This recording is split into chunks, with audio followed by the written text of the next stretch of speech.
Hello, everyone.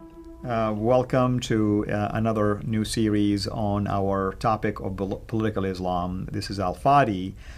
And this particular video series that we are going to start, myself and my guest here in studio, Dr. Bill Warner, is going to be probably a little bit on the tough side. And what I mean by that is we're not going to hold back information. The concept of political correctness is not going to work here this time because we're going to be sharing what we are discovering or uncovering, in this case, from the primary sources of Islam about a very sensitive topic. And the topic is the status of women in Islam. That alone should get everybody's attention. And I say this because I have encountered a number of converts to Islam who are women, by the way. And the first thought that comes to my mind is like, do they even know what Islam teaches about women? Now, I know what's going to happen if I ask a question like this. They are probably going to lecture me on the fact that Islam elevated the status of women. Islam made me a better woman than prior to that. Islam treats me very well, and the list can go on and on and on. Now, I'm not sitting here to say there are no truth to some of these claims that Islam definitely is going to treat a mother, for instance, in a nice way. But what about the treatment of a wife in Islam? What about the treatment of the daughter in Islam? And the list can go on and on and on. You get the idea. But let us take it one show at a time. And we are going to share with you, myself and my guest, Dr. Bill Warner, enough information in this, what I call introductory, basically, series on the topic of women in Islam. And I think by the time we're done, you will get the gist of what we're trying to say. So hang tight, fasten your seatbelt. The ride is going to be really rough pretty soon here. Bill, welcome, my friend. And I hope this introduction will lead you into your own encounter with the topic of women in Islam. First of all, tell us, your own relationship with women in general. Well, when you and I talked as to what we were going to talk about during this series, I said I wanted to be one of them as women. I was raised by two women, have two daughters, married to the same woman for 56 years.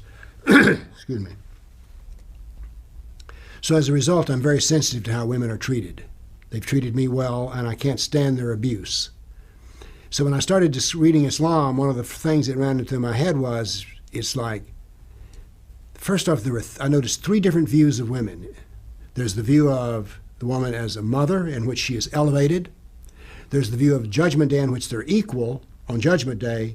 But then the third category is that women are subjugated. And the subjugation bothered me. And by the way, one of the examples of subjugation is this.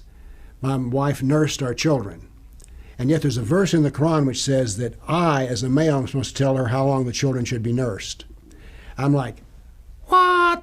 You crazy? Why would I ever tell a woman how long to nurse a baby? And yet there's a verse there. That's what I call it, subjugates the women. So I got interesting, I like to measure things, and so I says, let's take the Quran, let's take the Hadith, and let's pull out every verse that deals with women and every Hadith that deals with women. And let's put them into four piles. One pile is, it doesn't say anything about women at all, they're just there, neither good, bad, or indifferent. Then the other category is women are subjugated, women are equal, and then women are elevated. So I pulled them all out and I created a bar chart of this. And they're similar but not exactly the same. Let's talk about what elevates women. As a mother, they're elevated. That's right. And on Judgment Day, they can be judged equal to men, but there's a little fine print here in the detail, which is one of the ways they're going to be judged is how well they obeyed their husband. Absolutely, that's one so of the even criteria. The verse of equality contains subjugation. And then the last is just complete subjugation. The most infamous, which we'll have to discuss, is 434. I know which one you're headed to. But I mean, just to add to what Bill mentioned, for instance, let's go to the Quran. The Quran says, mankind fear your Lord, who created you of a single soul, and from it created its mate. That's in the Quran, chapter 4, verse 1. You get the impression right away, come on, there is equality here, you know? Yes. I mean, it's a benign verse. I mean, it's almost like the Bible saying he made you male and female, Right. you know, created in the image of God, you know, he made them male. You know, all this is fine, you know, but you heard a number right now, chapter 4, verse 34. Wait until we get there, and you tell me if there is equality in that particular verse. Bill, what basically grabbed your interest or attention into specifically the status of women in Islam? I mean, was there an incident? Was there something that, you know, made you feel like, man, I need to know more about this? Well, I didn't at first. My study of Islam started with the three texts themselves, Quran, Sirah, Hadith. And I approached them just as, I don't know what's in them. But as I studied them, it was very clear that women have a position of subjugation. Let's put it this way. There's no verse in which the woman is ordered to beat the man. But there are such things for women. So anyway, I like to say I wanted to measure the difference and distinction because, as I say, my personal history is I'm very sensitive to how women are treated. I have daughters, a wife, was raised by a mother and grandmother, and I want to see them treated well. And some of the ways let's put it this way, I would not want the women in my family to be treated as though they were Muslim women. Right. I mean, I understand. I mean, I grew up, of course, in a Muslim family. I have a mother, I have sisters, and I can tell you, you know, one of my concerns about when I decided in the 70s to go for jihad in Afghanistan is that my mother forbade me from such an idea. She kind of like wanted me to basically respect her decision, never to disobey her. And it is my concern about her status because there is a hadith that says, you know, the paradise is under the feet of mother. I was concerned that maybe God is going to punish me for disobeying her. What if I go and fight and die and my death is not as a martyr anymore? And I died basically as someone that God will view differently. Because there are hadith about martyrs that God also didn't send straight to paradise because he felt like they didn't do things correctly, you know. So that was my concern. But you look at the woman in Islam as a wife, all of a sudden I will begin to feel superior naturally. Now, where does that come from? Let me read a verse, for instance, you're familiar with. You mentioned already chapter 4, verse 34. I'm not going to read the whole thing because you know it's damaging. Right. But we are going to read just a portion of it. Men have authority over women because Allah has made the one superior to the other. Let's stop right here. You know? How clear can it be? Exactly. That's the beginning of that verse, actually. What did you find in terms of that superiority in your study? Well, I found that what it says is it's not just this one verse which says it's superior, but it's just ways in which the man can subjugate the woman again and again and again. As a matter of fact, I think if I could review my original notes, I think in every case in which it's a man and a woman are mentioned in the same verse, the man is subjugating the woman. And by the way, although we may talk about slavery later, the one in which the women are treated the absolute worst are the sex slaves. That's right. Women who your right hand possesses. Exactly. I mean, let me interject also, like in the Quran, in Islam, I should say, the Quran has commentators. Those are Islamic scholars that studied the Quran and they understand the reason, for instance, why a verse was revealed. They have knowledge of what Muhammad says about that particular topic or maybe that particular verse. And some of them are considered to be one of the greatest renowned scholars in Islam, like Ibn Kathir, for instance. Right. Like Tabari, like Qurtubi, like Al-Razi, Zamakhshari, and the list can go on and on. These are scholars that studied the Quran from its early inception. We're talking, you know, the 9th century, 10th century, 13th century. Look at Ibn Kathir. Ibn Kathir is a Salafi scholar.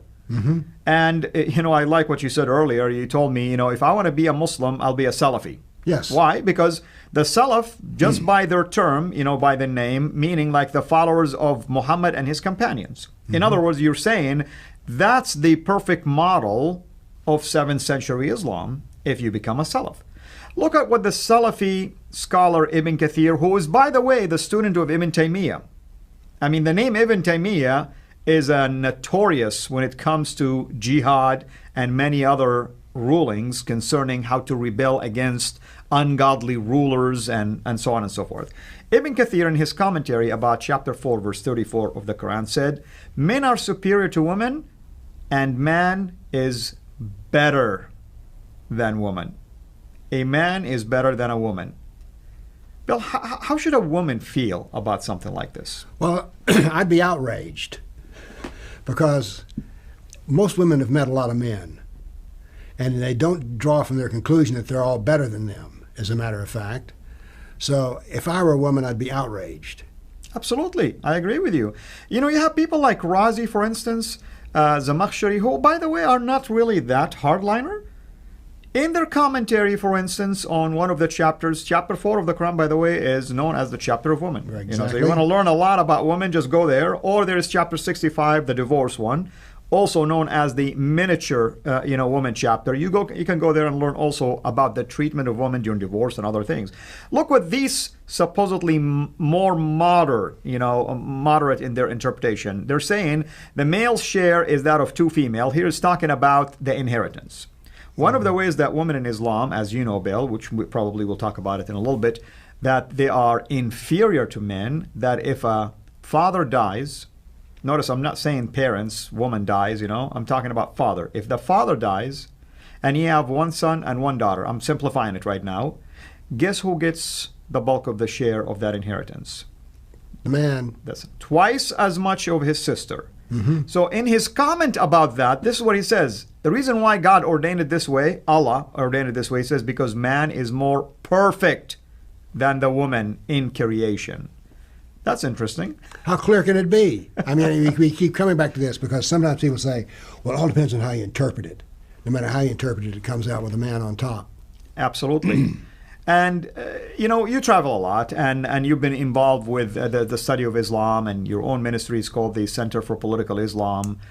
Have you encountered any Muslim men or women who were willing to engage in this dialogue with you, and what has been their view on things like this? Actually, I've never met a Muslim who wanted to discuss women with me, as I think about it. Nor do I know, no, it's never happened in my life. Because I think that for most Muslim males, well, I'm guessing here, so I won't enter into that. I'm just speculation. But we do know that the doctrine is consistent. Again and again and again, the woman is to be, be subjugated to the male because he's better than her. Like I say, that's just wrong. Absolutely. And, there is something that comes to my mind real quickly that, just, in the last maybe a decade or so, there is something called the family court, family Sharia law court, basically. And there is few of those, if you call 80 few, that are found, for instance, in the UK. Mm-hmm. And recently I came across some articles that are saying that the authority over there are starting to feel troubled by the rulings in there, that they felt like women are not treated justly. Well, wait a minute. This court is applying the teaching of Islam, actually. They're not really coming up with their own ruling. No. They're using the standard procedure in inheritance, in divorce, in custody. So I find it interesting that sometimes governments in the West, they would allow things like this without understanding what is the teaching going to imply. And in this case, they felt like the treatment of women was unfair, when in fact it's perfectly fair according to the teaching of Sharia law. The question is, whose justice are you talking about? Exactly. Are we talking about the justice of the West, in which men or women are viewed as equal? Or are we talking about the justice of Sharia, in which they're inferior, superior? So it is justice that's being dispensed. And I find the most troubling thing you say here is that political officials in UK have allowed this to happen. It didn't just happen. In every case, they unlocked the door and opened it and says, come on in. Absolutely. Because we don't want to be Islamophobes, so if you want to have your own courts, well, sure, have your own courts, but they've never read the label of what they're buying. Exactly, and what they're hearing now, they probably began to get some pressure from others who are troubled by, they have maybe a Muslim friend who is a female, and she was complaining about how the ruling was against her. But, there is more to the story. Probably the Muslim woman herself didn't know that that's what the law says, the Sharia law says, that she should be treated this way. So this is what we mean by we're uncovering things for you. It's really not up to the Muslim man or the Muslim woman in the street to tell you how they ought to be treated.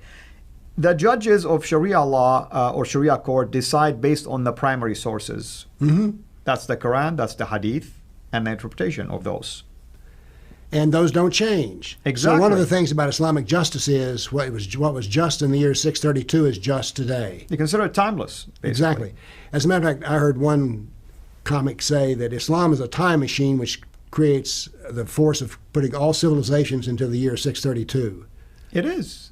Bringing things back to the 7th century, technically Exactly. speaking. That is the purpose of Sharia. I mean, look at areas like Afghanistan, if I dare to say that. Mm. The invasion of the Soviets happened in the 70s, late 70s, 1979. The band of brothers that was called the Mujahideen and later evolved into what we know today as Al-Qaeda and alliance with the Taliban and things like that. And they ruled for a while, actually. If you go to Afghanistan today, it's nowhere near the Afghanistan that used to be. It leaped backward, not forward. It's been around on the internet, but you have pictures of like women in the 30s and 40s in Iran, in Afghanistan, and you couldn't really tell where they were taken from. But now then, you can easily spot, the woman in the burqa, you can't even see her face, she's a Muslim. Yeah. And the Taliban's biggest beef with women is the idea of them going to school and having education. I mean, they're totally anti this. Now, is that equality? Well, it may be inequitable according to what we say, but according to the rules of Islam, it's totally equal. That's right, exactly. And that's what Bill is trying to say. Who's saying what, and where are you getting your opinion from? I know we are emotional human beings, and we think rationally sometimes based on the times we're living. Just because someone lives in the West and they have freedom of choice and freedom of religion, that means nothing under Sharia law. In fact, Sharia law will tell you you are free to live under Islamic law according to what Islamic law dictates. Yes. That's the freedom, You're right. You're free to live under our law as long as you abide by it. You're free to be subjugated. Right. That's what we're about. And of course, we covered this earlier, that's what Islam is about, subjugation. Absolutely. Well, Bill, you can tell this is a deep topic, and I think maybe next time we'll venture a little bit more into chapter 434 and other related matters that deals with women and how they are being treated according to the teaching of Islam in general. Thank you again, everyone, for watching us. Hopefully you'll find this series to be extremely powerful, and helpful to your interactions with female from a Muslim background. Sympathize with them, by the way. You are going to hear some Muslim women say some outrageous things to you. They may tell you, I'm happy with the way Islam treats me. I'm happy with the fact that the God of Islam told me that it's okay to have this much inheritance, or my husband have this authority over me. So don't be surprised, because in their view, I'm being obedient to the teaching, the divine teaching of my God. And that's why they may share things like this or opinions like this. So hang tight. We'll see you next time. God bless you.